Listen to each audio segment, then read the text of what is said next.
Okay, so you were the director of Ardenley Avenue?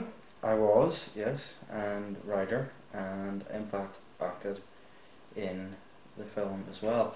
Although it's my understanding that this interview in particular is in regard to my next feature, The End Justifies the Means, which is Marty's origin story, the backstory of the character who in Ardenley Avenue found himself being rejected by his lover, by being killed by his best friend. And I thought it was time that we revisited that character, and indeed we will be revisiting the backstories of all the major protagonists. So what is your plans for the rest of the backstories? That I cannot divulge, I'm afraid. It's been a very difficult process keeping the plot for The End Justifies the Means under wraps, with the amount of speculation occurring on message boards across the internet, literally miles and miles and miles across. It's obvious you can't keep everybody's mouth shut, no matter how much you try, no matter how many people you pay. Somebody is going to open their trap, and fortunately, the only thing that was leaked about this particular production was that it was going to be filmed in black and white.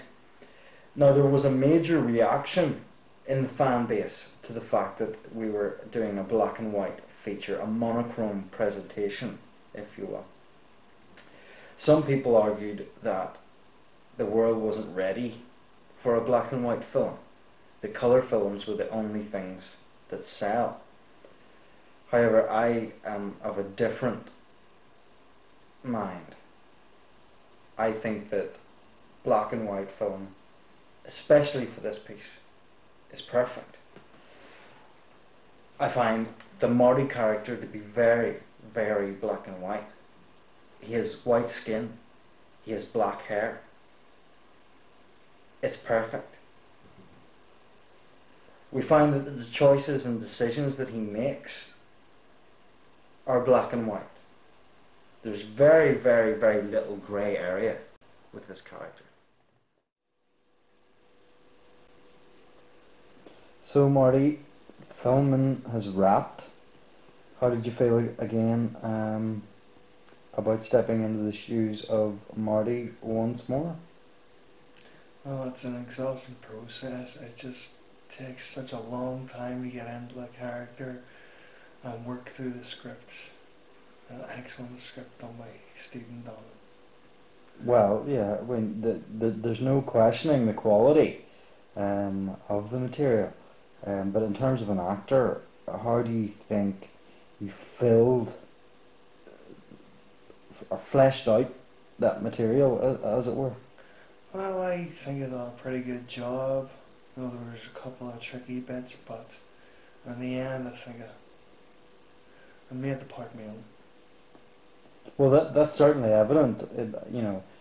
Going on the first one and also on this prequel. I understand that there are 5 prequels to Ardenley Avenue, and obviously The End Justifies the Means was your very own origin story.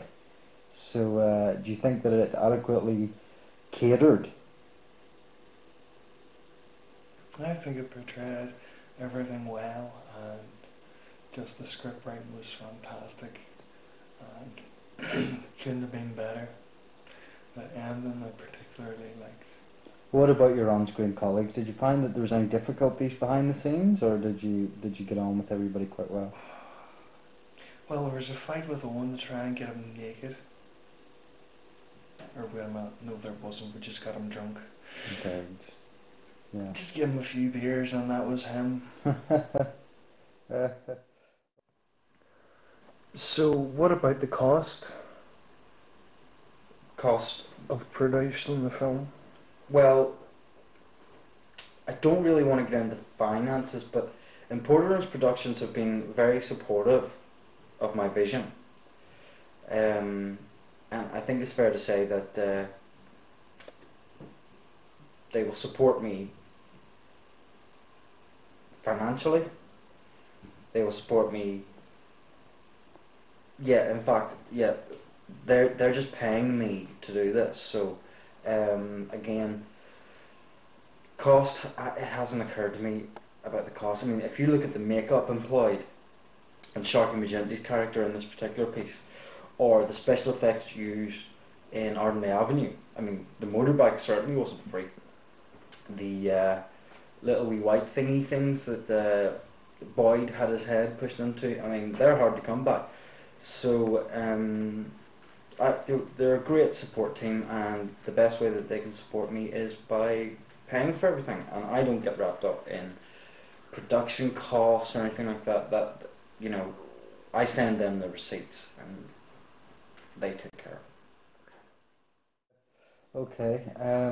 So there was a lot of smoking in this film. Do you find yourself smoking a lot, or was this something that the director had insisted upon? Or?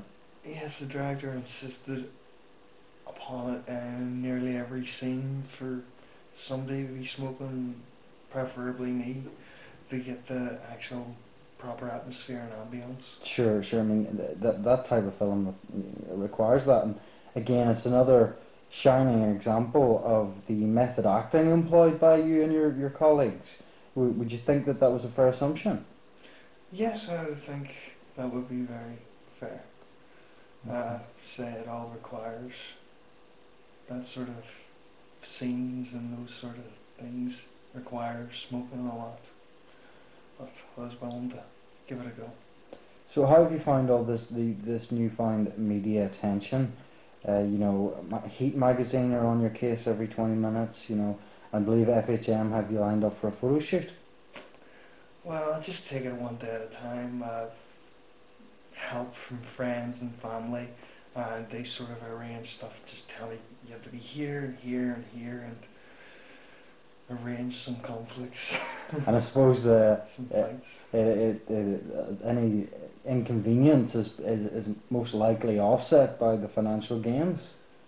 Well, there's not a lot of money. It's just more promotion at the minute, but soon there will be, Sure. hopefully, more money. Well, What is your comment on the internet posts on moviephoot.com about the homosexuality content of your movies? I heard that there were some discussions about the overtly homosexual nature of particular characters.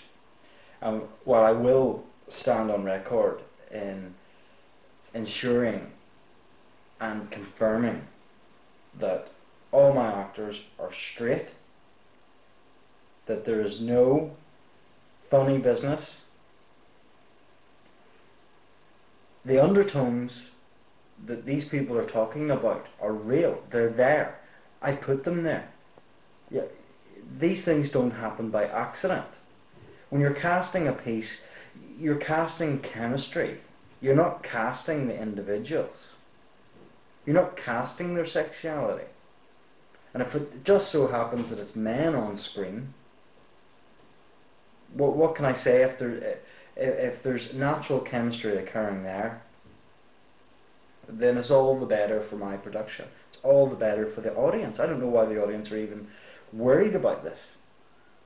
So, for those particular posters, I think they should just come out of the closet, stop gay bashing, and get on with some proper bashing.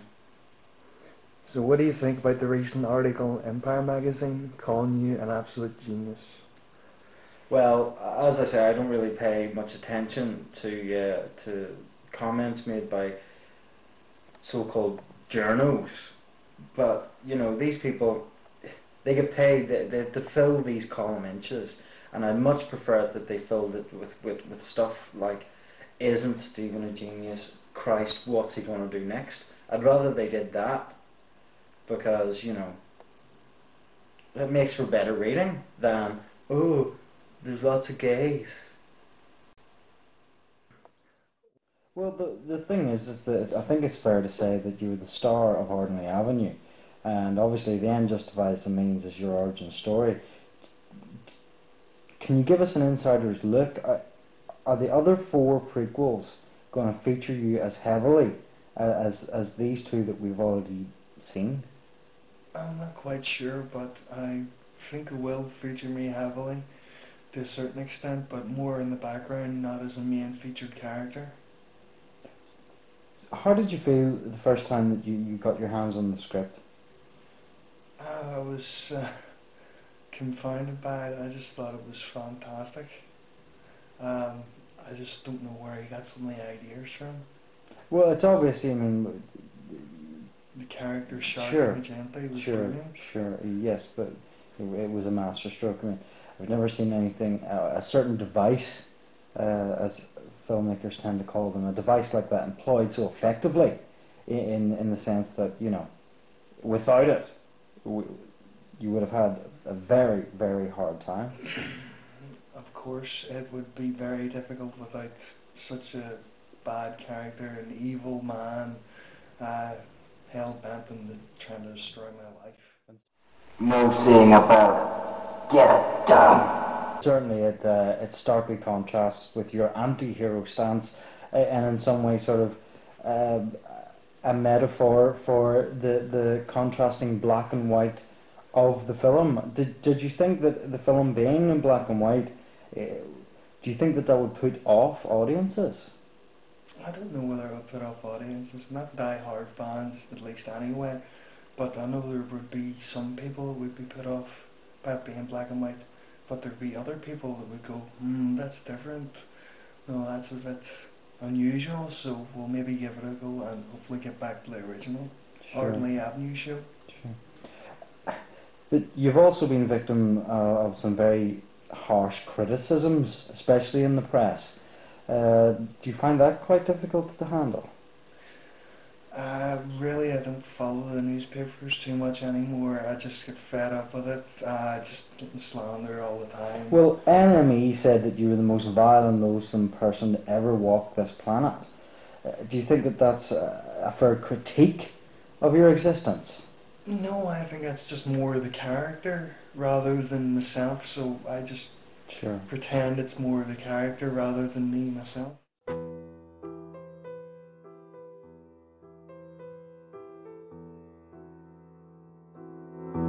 What do you think of your fellow actor Boyd? Well, that's an interesting character, and the fact of the matter is that the actor there is a genius. It was his idea to film this in black and white. In fact, Empire should be filming their column inches with stuff about him than about me. If there's anyone's inches I want to see, it's his. So, you know, it's certainly it does not get enough recognition for the geniosity that I get from him. There's only so much that a talented person can achieve, and having two talented people doubles the talent. I think that makes sense. I think that's fair. I think that I still would probably have achieved notable success without him, but it needs to be recognised that he's a very important player. What comments do you have on your life partner, Owen?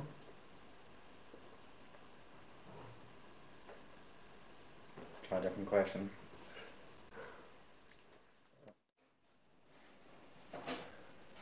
Hi, so we're on set here with Sharky Magenta's character.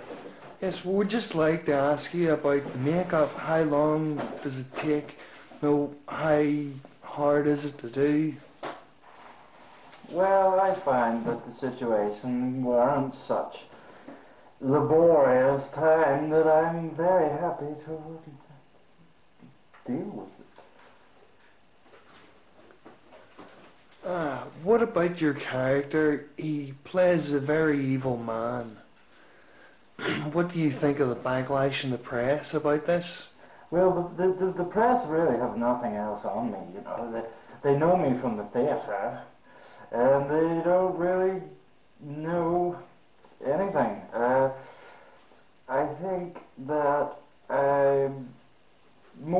happy playing the villain. I mean, all Shakespeare's greatest characters have all been bastards at one point. So I'm pretty happy to play the bastard. Aye. So what did you think about the recent internet posts slandering the film? Well, I think that these morons don't really know what the fuck they're talking about, so I'm just going to leave it at that. Okay. So what extra involvement do you have in the film? What actual character do you play? Well, I play a character called Sharky McGinty, and he's a pretty horrid man. And as you can see, my beautiful assistant here is taking care of the final touches for the promo, because all the filming is finished. If there was anything you had to do differently, would you do it? I would do everything exactly the same. I don't know why you're even asking me that question. Have you seen the film? Yes, I have seen the trailer for the film, but I haven't seen the full film. Well, then you are no authority, and you have no authority to base that question as you based it. Okay. Did you have anything to do with the direction or Nothing at all. anything to do No. with anything apart from your character? Nothing but my character. Okay. What about your makeup? It's very It's fabulous. Can you not tell? It's wonderful. Do you not see? It's very intricate. Why are you asking How me many stupid, why hours is he does it asking me take? stupid questions? How many hours does it take to apply it each time? 6.5 minutes. 6.5 minutes? Correct. That is an amazing amount of time. It's wonderful. Your makeup artist must be absolutely fantastic. She's the best. Okay, do you have anything else to comment on? I just would love to know where we got this guy, why he's asking such stupid questions. I would also like to take this opportunity to thank my fans who will undoubtedly come out in their droves to see me as this heinous yet complex villain in this wonderful black and white noiristic, voyeuristic, jobistic piece. Okay, thank you very much for your time. Thank you. So, how long do you expect the shooting, the actual filming of The Ends Justify the Means to take? Well, we've wrapped shooting, and all the shooting has been completed.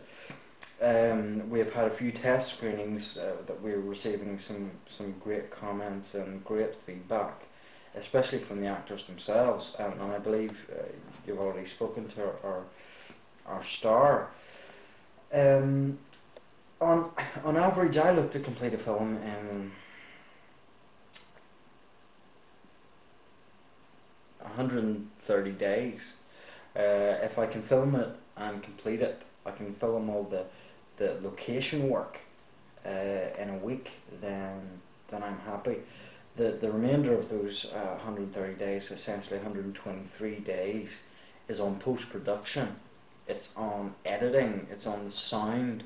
I mean, if you watch Ordinary Avenue again, if you think about the sound quality that you have there, I work with such good people that filming will only take maximum 7 days. It's the editing process that's a bit more laborious, and it shines through in the end. It shines through. You can really see the love that's went into the crafting of the pieces. 7 days is incredibly fast. Is that just to keep the production costs down?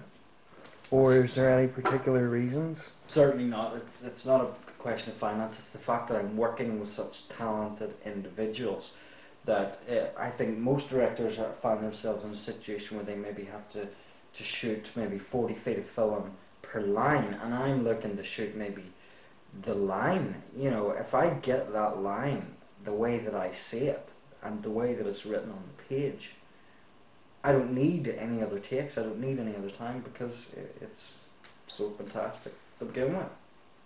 Simple. It should be a quick process. These films are a finite amount of time long. Why do I need 100 days of shooting if it's only going to occupy the screen for so long?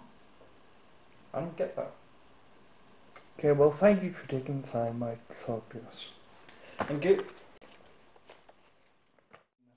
So basically, any sort of criticism that comes your way, you blame it on your character and absorb it that way.